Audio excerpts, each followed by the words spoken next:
Was there truly a Balmoral ban? Hi, good morning, Neil Shawn here in the heart of London. Thank you as ever for joining me today, and that is your breaking story coming out of London today.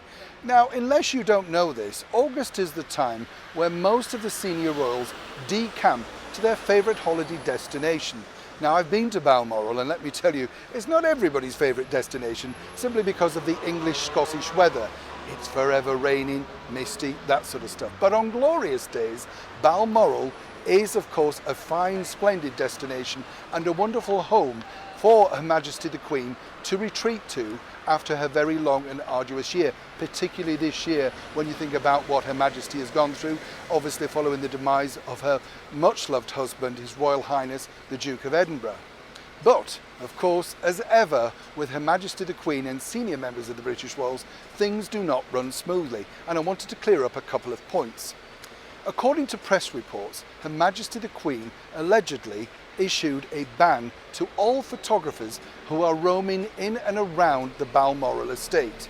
Is that true? Absolutely not. What they do is this. There are some photographers who do come up to see if Her Majesty the Queen may go out in a Land Rover or of course attend church. But as we know right now, she's not attending church, she's having private meetings with of course her religious leaders simply because she doesn't want to go into a packed church, and rightly so. But moving forward, there was another story which is totally untrue, and that is that they were either trying to get Prince Andrew, His Royal Highness the Duke of York, to serve him papers from the FBI. First of all, allegedly, they were trying to get into the grounds of Great Windsor Park, where he goes riding most days, and now he's up in Balmoral alongside his ex-wife, Sarah Ferguson. So allegedly, they were going to do that also. Let me explain how this really works. They're private grounds, they're trespassing. Even if they were able to give anything to a senior royal, it means nothing because you're on private property. So it's a good story, but again, not true. Now, if you get the opportunity yourself to visit the area of Balmoral, I do recommend it. Scotland at its finest, very green, very pleasant land, but it is the favourite holiday retreat, as I say, of Her Majesty the Queen.